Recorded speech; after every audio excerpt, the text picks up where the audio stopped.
Hello. In this two-part episode of Up to Spec, I finished talking about the essence of microphones, and now we're going to be talking about the essence of headphones. Man, what do I mean by that? Well, just like how microphones seek to capture the truth of the natural occurring sounds, headphones seek to display or relay the truth that they think is true enough to reality. Cool. Fancy way of BSing and saying headphones create sounds. Cool. Well, there's a lot more to it than that. Definitely, when we look a little bit more further into history, especially for the dynamic headphone. All starting with the DT48. The DT48 Berlin is a model that was made by Beyerdynamic back in 1930s, and they were originally purposed for spying on the Allies in World War II.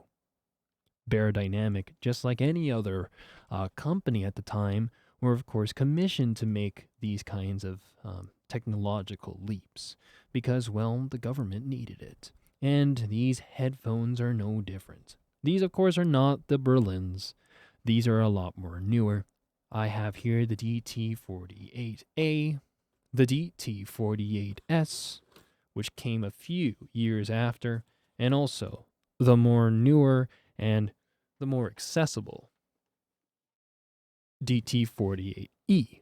All of these headphones originate from, well, the DT48. They were all supposed to be a headphone that was, well, if anything, analytical and meant to measure, meant to hear and listen to the voice. That is exactly what the Berlin was for, and that's exactly what the A's were used for. The audiometric version. The audiometric version was used by doctors and other audiologists,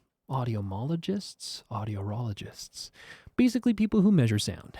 And at 5 ohms, and of course with the very classic old banana plug, these things were no laughing matter.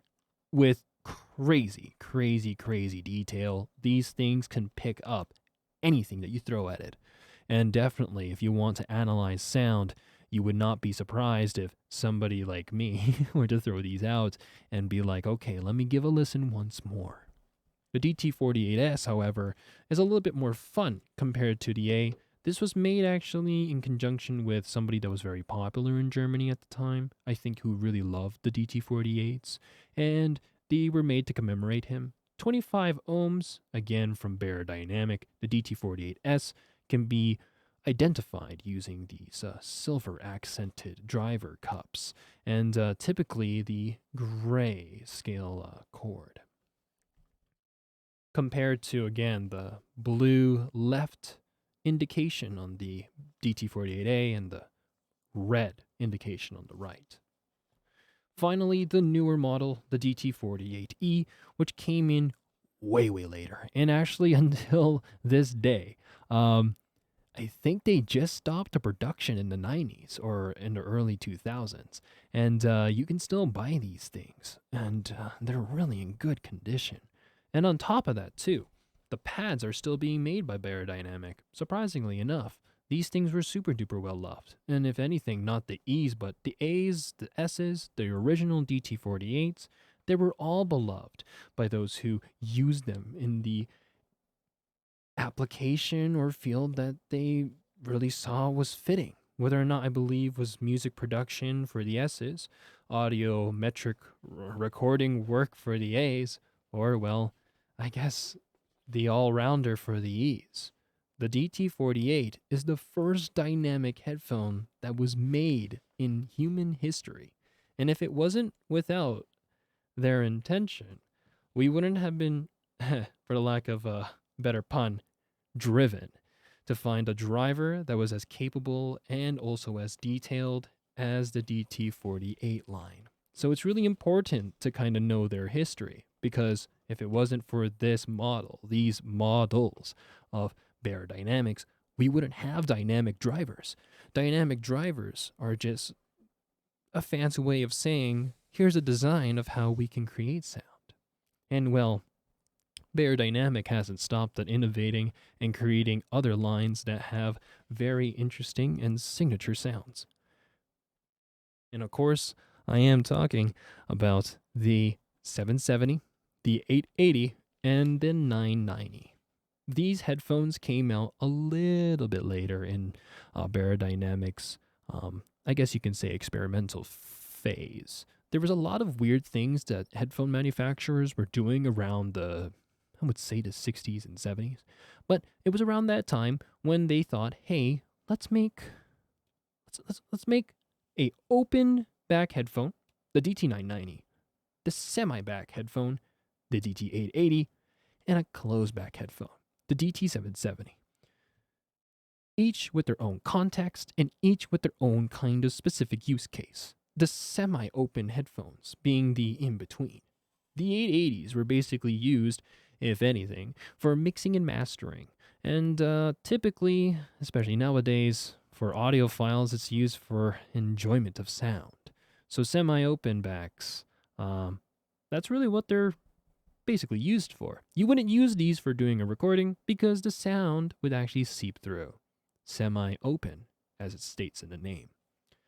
From the 880s, we go all the way and we get the open back DT990s. I know it doesn't look like it's fully open, but boy, if I plug these in and play Michael Jackson's Rock with you, you'll hear it from like a station away.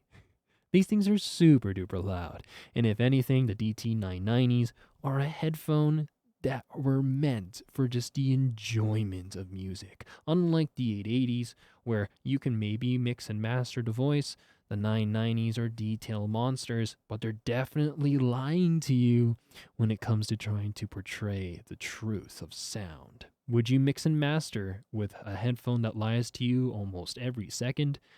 I think not. But then we come close to something that I believe is a true hallmark of Beyerdynamic sound, and that is the DT770 Pro. This headphone has been made for decades, and it hasn't stopped since. You can still find some of the older models actually on the desks of CGSW computer workstations. And what's really hilarious is that the 770s came with 3 different options: the 32 ohm, the 80 ohm, and also the 250 ohm. Ohm and impedance. We'll probably have another episode for that another time. But basically, Beyerdynamic has led the charge with closed back headphones where none of the sound will seep through. And with that isolation and with the detail, they're able to create something that is definitely super duper affordable. I know that these are priced kind of high, brand new, but if you are on the used market like Kijiji or Craigslist, maybe even eBay, you can find a pair of DT770s for a very reasonable price. And at the same time, boy oh boy, are these one of those industry standards for bedroom production, for mixing and mastering, for monitoring the voice. This is definitely a Beyerdynamic. Same with the 880s and the 990s. Now, with these headphones out of the way, I think it's kind of safe to say that I'm done talking about Beyerdynamic, and it's time to talk a little bit about Sony. Sony has had their foot in the industry for many, many years. And I think it's specifically these 2 models that you have to really get accustomed to. If it isn't going to be a 770, and definitely not a DT48, it's going to be one of these. The DT770 has, well, a challenger that approaches. The Sony MDR 7506 and the Sony MDR V6. This is the older model. This is a little bit newer. And what's really interesting about the Sony headphones is that they're very, very... How do I put this? They're so common that almost every mixing engineer has a pair of these. And if it isn't for mixing, for broad, abroad recording, like field work for movies, for film, people would be holding on and using these V6s. It's just ridiculous. And even in radio work, some older mic checks from Chicago or Texas on YouTube during the 80s, you can see a bunch of radio station hosts using Sony's, whether it be the V6s or the 7506. Now, for good reason. These headphones were cheap and affordable, and I know that they may not speak, what's that word? They don't speak confidence if you drop them, but damn, they are still very reliable. The V6s here that I have in my hand are not the not rebranded, but reran production. This is actually the original from the 80s, and the same with the 7506 that I have. These are also the original run that happened, I think, during the 90s. So these headphones have been here for a few decades, and engineers love them, and they still do. And again, they loved them so much that Sony had to do a rerun, and they are still making till this day the 7506 and the V6. So be very cautious. Both of these headphones are very popular amongst, again, a broad recording or in the studio, possibly for mixing and mastering, but also for voice. The 7506 can get detailed like crazy, and the V6 can really find the voice, especially when you thought you've lost it. Both of these headphones are very notable, and you should never forget their color or their shape. Whenever you think of a headphone, typically, it's going to be this kind of shape. And finally, to kind of head into the 15-minute mark, we're going to be closing it off finally with what I think is one of the most notable brands in headphone history, and that's going to be AKG. AKG has been making headphones for many, many, many years. I believe one of the oldest models is also around the same time as the DT48s, and that's going to be, well, the K60 and the K160, which I sadly don't have on hand with me. But if you were to look at their shape, you'll actually easily recognize them from old James Bond movies. And if you were to remember the application of the DT48s, you'll probably guess what application AKG envisioned for the AKG K240 lineup. This is the sextet, the original K240, the great grandfather, that is, of vocal sound. Whenever you're thinking of vocal sound, you're going to be thinking about AKG, and I really hope that you always will. They have something about them that when you are listening to songs like Whitney Houston singing any of her songs, it's beautiful. This just captures the voice in ways that you cannot imagine were possible during the 70s. From the sextets gave birth to the DFs. And not only the DFs, but also the monitors. The monitors coming first in the lineup, these can be very easily identified with the gold accents and the Made in Austria logo on the little side labels. These headphones look no different from a sextet. Same with the DFs, but they sound a lot different. They're a lot more warmer, and they're also a lot more easier to work with because we don't just focus a lot on the vocals, we also focus a little bit more on the instruments. And because of this separation of vocals and instruments, we actually see the monitors become the standard for studio use right after the sextets and the aforementioned K241 that tried to replace them. We never talk about it. We always talk about the monitors. Almost every studio during the 80s may have had this, and AKG tried to make it sure that if you walked into a studio during that time, it was going to be definitely the monitors that the mixing engineer may be listening to in post-production. But speaking of post-production, there comes two headphones that I want to cover. One that's very new and one that's a little bit new. The K240DF. This studio monitor, of course, as it entails, was supposed to be used for mixing and mastering of sound. But not only specifically vocals, of course, for music. But the cool thing about AKG is that they made this with a radio standard in mind. And I think this probably makes a lot more sense why I wanted to really cover headphones and microphones. These are headphones that you may or may not have access to, and depending on the context, it may be important for you to possibly give them a try if you have the chance, or take really good advantage of it. The K240DFs actually follow a standard that's very, very old, a frequency response graph curve that is actually called the diffuse field curve. And this diffuse field curve is a radio standard that was made in Austria, or I believe in Europe or Germany, just for some reason. I'm not too sure of the details, but it was the standard, and AKG was the first in the forefront to make a diffuse field following headphone. And this is just spectacular. Using this to listen to specifically voice work is it's outstanding. And on top of that, if I were to be real with you, I always kind of tend to say in my headphone reviews that the older you go, the better. But specifically for these vintage headphones, the newer you go, the better. And the K240DFs are no laughing matter. A lot of studios would hold on to these because they don't want to sell them. Their sound is impeccable. Their sound is irreplaceable. It's crazy. I would say, though, that they do have a little bit of a few lies here and there. They're not the most truthful and clear headphone as compared to something like the DT48A.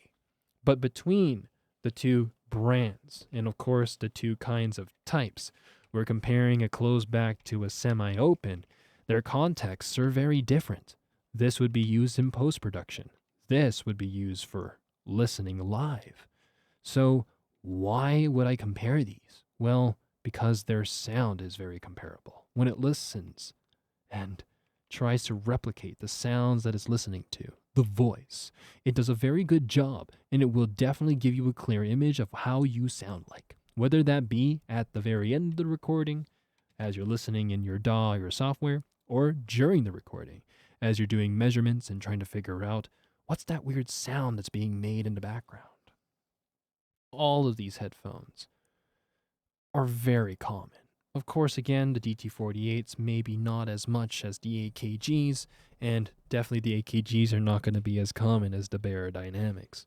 But I digress. If you ever have the chance to find a DT770, the monitors, or the DFs, or possibly get your hands on V6s and also the 7506s, just know that these headphones have been industry standards for many, many years, and they all function and serve the same purpose, trying to reproduce the truth of the sound that they were given.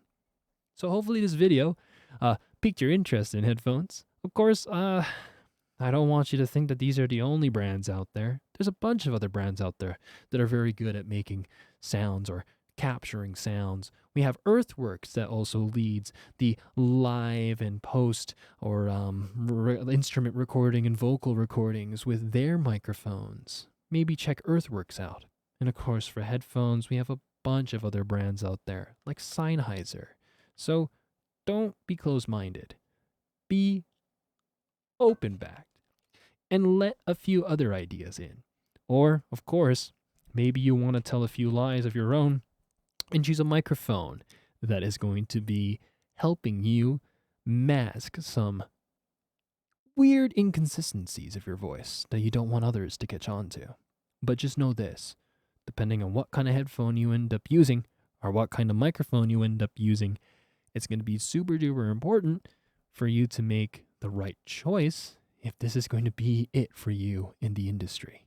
And also, not only that, being aware of the giants that were basically helping and building the foundation for sound for many, many decades, I think is super important. So, thanks for listening. Thanks for watching this video. I'm going to probably make these optional, so you don't need to watch these. But thanks again.